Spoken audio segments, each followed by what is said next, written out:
Grand Rising, Grand Rising, Grand Rising. And welcome to another series in our personal journey of shadow work and dealing with other shadow beings. So, today what we're going to talk about is number one, the downside of shadow work and why so many people sort of shy away from it or have a sort of negative aspect or perspective of it. We're going to talk about how a lot of the traditions have been manipulated and utilized in negative ways, which now have produced a lot of negative fashion trends or spiritual bandwagons.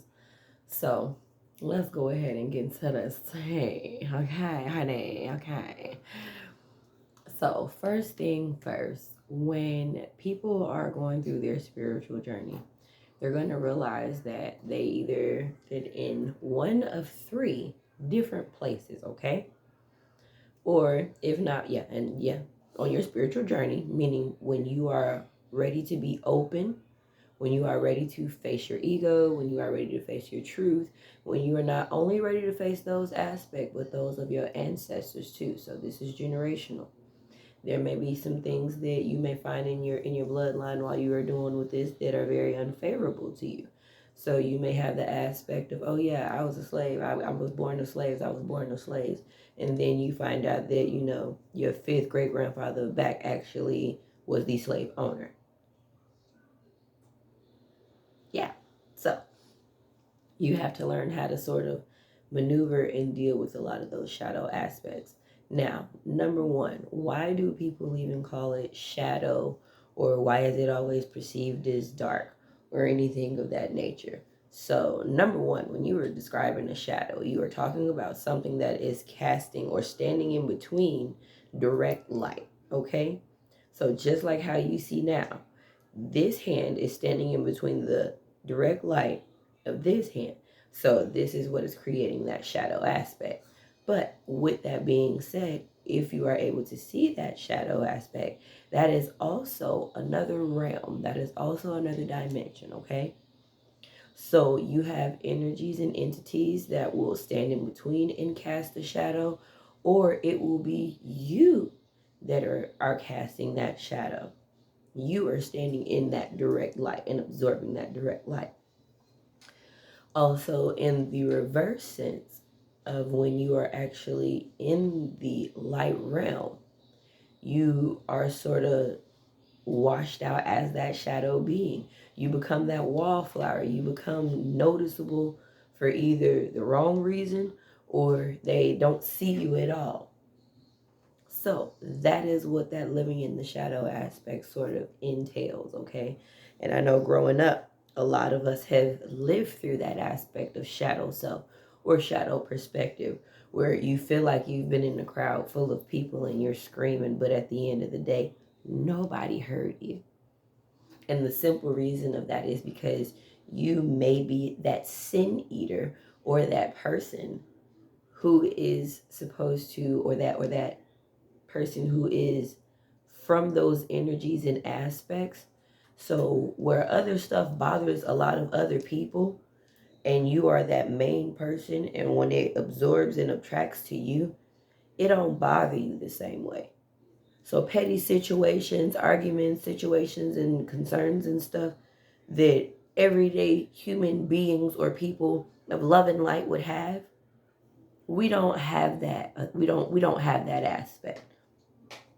We were born in situations and circumstances that would be seen as shadow or would be seen as a negative aspect of community and growth and development.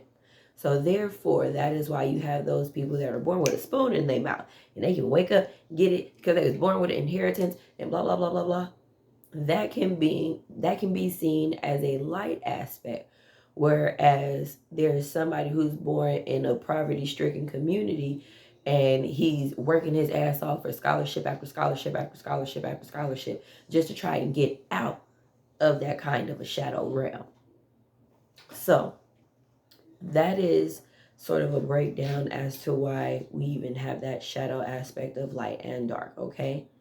Those who have and those who have not. Those who have been born with that light aspect or that leg up for a privilege, and you are supposed to utilize it wisely, which means restoring back to the community. Or you have been that person who has had that negative aspect of growing, where you had to learn how to fight. You've had to learn how to control your anger. You've had to do a lot more strenuous activity than somebody that would be born in a lighter version of this dimension. So that is where you have those two opposing forces. But then you also have that third set that we talked about that is right there in the middle. Because these specific set of people can weave in and out. They can go from this side to this side to this side to this side. Most spiritual beings that have been put into a contract before the manipulation, they are stuck in those contracts. So if you were born this way or in that mindset or in that perspective, you had to fight your way out to make it better. But that is where you have transitioned from that shadow aspect and you've elevated into that light aspect, where now you know how to work in the daylight. You know how to keep a 9 to 5. You know how to talk to people in public the correct way. You know correct and proper etiquette.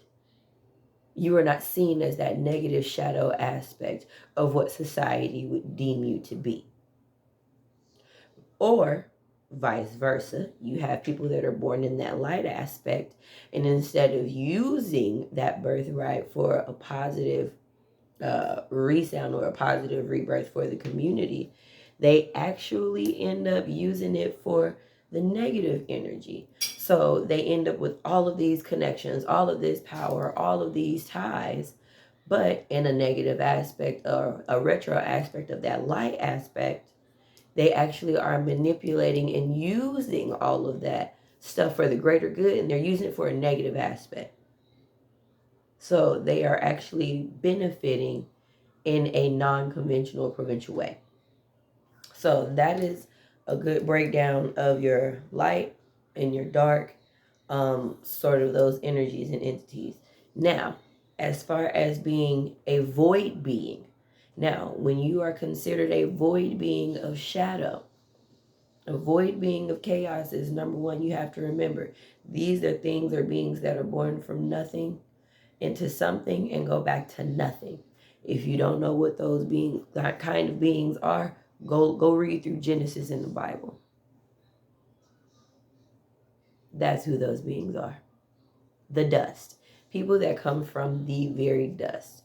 Or those beings that also come from the mother's womb of nothing. That dark void, that dark womb of nothing, okay?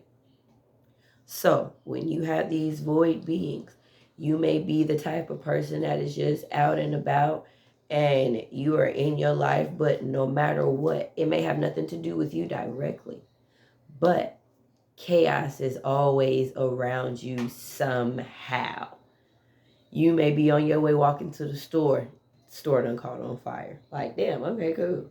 You may end up trying to apply for a job and the whole interview ends up going left and you like, dog, I was just, okay, thank you, you good. So it's not necessarily that you are a chaotic person, but your genetic structure, your spiritual structure is literally of that chaotic energy. So if things are not in balance around you, chaos. Because that is the energy wave that you have been created of. It's not saying that you are out here causing chaos on purpose. I'm going to get to y'all folks in a minute. I'm not saying you are causing chaos on purpose. But what I am saying is you do have the right to choose what you do with all of this energy. Remember, as an energy being, two energy beings, energy does not dissipate, it recreates.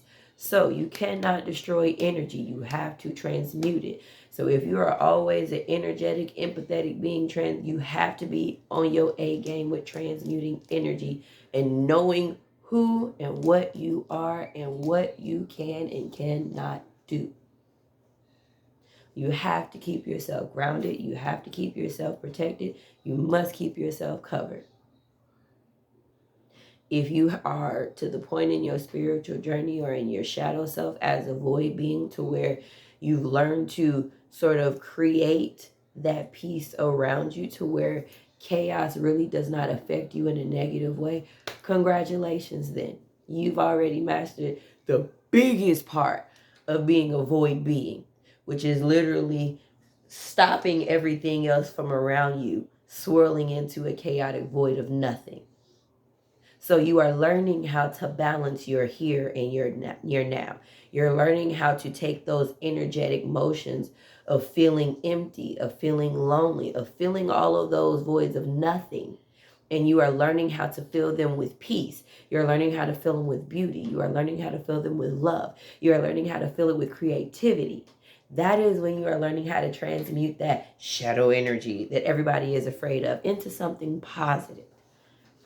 So, even for me, with me being the mother of shadow, I've learned how to take that negative energy that I was created from, even in my past lives, and I've learned how to manifest all of that positively and correct that balance in this life. So, another aspect that we want to talk about or cover while we are still talking about shadow beings are sin eaters. What the fuck is a sin eater? Oh, darling. So what a sin eater is again, these are beings that were born of cosmic DNA. So these are, once again, things that have been passed down genetically. So whether you are a seer, whether you are a speaker, meaning that you have the power of life and death of the tongue, you can speak it and it happens. You are a manifester, you are a generator. You can literally take things from the void of nothing and manifest them into something. Or you are the person that can just generate something out of nothing. You just don't know how to execute. So these are all different aspects of these different kinds of being, but specifically sin eaters. When people are having that doubt, that grief, that negative energy, that fear, the reason that we can pick up on that is because we were raised by these energies and entities. Our parents were not strong enough to sort of hold it together and keep it together to where it was not bothering us. They were not strong enough to be that barrier or that shield and force field and armor to, keep their shit in check. Where a lot of kids in their families, they find out, once the kids are all grown, that mommy and daddy are getting a divorce, and it's like, oh my God, I'm going to be a lost child now. I'm going to come from a broken home. My parents are divorced. Bitch, technically speaking, your parents ain't been together since before you was born. But they've chosen to be slaves to each other. They've chosen to be bound to each other for a purpose that ultimately turned out for the greater good, because you have now values that they did not have. They have broken generational curses and raised you up in a way of light that they were not raised with in shadow. So now you are this being that have been raised by these demons, but you have now learned how to manifest those new properties or that new learning or new way of living in a positive way, in a positive aspect. Eat your food, young lady. So, when you are a void or when you are a sin eater or a sin being, not only are things chaotic around you, but if you are not careful with your energy and with your words, your energy will literally say, come, come, come, come, confess, confess, confess. And literally, you'll be minding your business because, number one, as a sin eater, you don't like confessing your sins. To some of us, that is seen as a weakness. To the rest of us, that is seen as a rejuvenation and a replenish to be able to just confess. But as a sin eater, when you are taking on those sins and you know better, So you have been doing better, but decide to go backwards. When you are a sin eater, a lot of those sins do make you feel dirty. They make you feel infested internally. So if you are not transmuting the energy properly, when people are walking up to you, confessing their greatest sins and talking about how, oh, when they were 32 years old, a long time ago, this happened to them, and they never were able to get over it, and that's why their grandparents left them abandoned and all of this other stuff, and you sitting there like, what does that have to do with me? What does that have to do with me? Oh yeah, well, you know that happens. Especially dealing with older people. Older people, they will also start coming to you out of nowhere and just telling you everything. Children will start walking up to you and just telling you everything because they have been privy to see multiple layers or multiple energetic signatures of sin. So when a sin eater walks into the building, it's like an instant magnet. They see you. It may not be strong enough for them to pull you in so that they can come talk to you, but trust me, your energy is known in the room already. If you are a void being, a chaotic void being, not only are you a sin eater and they can see that this is the place they need to come confess, but now you are pulling them in. And they're sitting there like, I don't know why I had to come and talk to you, but there's just some reason that I had to come and talk to you. And this has been going on, and this has been going on. And I heard something say you were the person to come and talk to. Now you're sitting there like,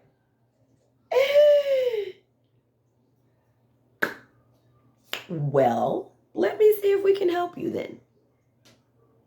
That is because, generationally speaking, your ancestors may have been seers.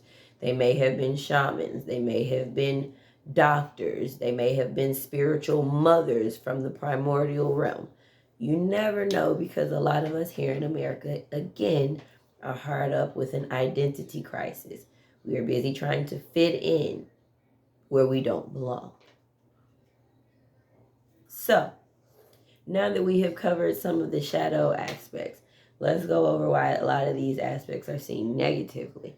When you are dealing with shadow, shadow number one is the representation of ego. This is the personification that you are presenting outward. This is what you are showing other people outward. So when it comes to doing shadow work and dealing with ego of self, a lot of people don't want to be seen as the true form. This is where the term what is done in the dark comes to light, or nothing in the shadows can stay there. It has to come to light. It will be seen. That is why you have the seen and the unseen. When you are dealing with these two different realms, especially dealing with aspects of shadow, a lot of people are still living and operating by the biggest demon of all, and it ain't even Lucifer. It is literally fear. Fear is the largest minion right now because so many people are operating off of fear. So many people live and feed off of that fear. Hell, you are living in the governmental system right now in this dimension from angelic beings such as archons that are literally keeping you all stuck in that paradigm of fear. So when you are stuck in that place and space, you guys are always finding a way to feed that energy source at all costs. I see.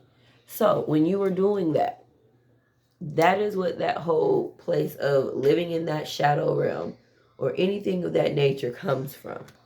So you also have to remember that a lot of these people are still lost in their shadow. They have been taken on the energy or the personification of other people, other places, other things, other habits. So if people are giving you necklaces and you're not cleansing them and protecting them with your own energy, with your own spirits, with your own courts, with your own guardians, you're sort of accepting whatever energy is coming along with it. And now you being that person, not realizing you are from a shadow perspective, are magnifying all of this negative energy, and you don't know why. You don't know why people are fighting around you. You don't know why people are just confessing their sins to you. You don't know why you can't keep a job. You don't know why you can't be creative. You don't know why you feel like you are trapped. That is because, my love, You are a shadow being, and you have not learned how to control shadow self. The minute that you learn to control your ego, the minute that you learn to sit with yourself, know yourself, for yourself, by yourself, with yourself, first and foremost, yes, that is the biggest fear and the biggest trauma you will ever face, is literally learning how to heal yourself. Simply because these are not tools or aspects that we are taught throughout our normal daily lives. So for those of you that are shadow beings or shadow workers or shadow healers, you're not crazy. You're not by yourself. You're not alone. You are not seen as a negative presence that everybody else wants to make you out to be. The only reason that they fear you is because they are still living in a state of fear. And when they come across your energy signature, you personify that naturally.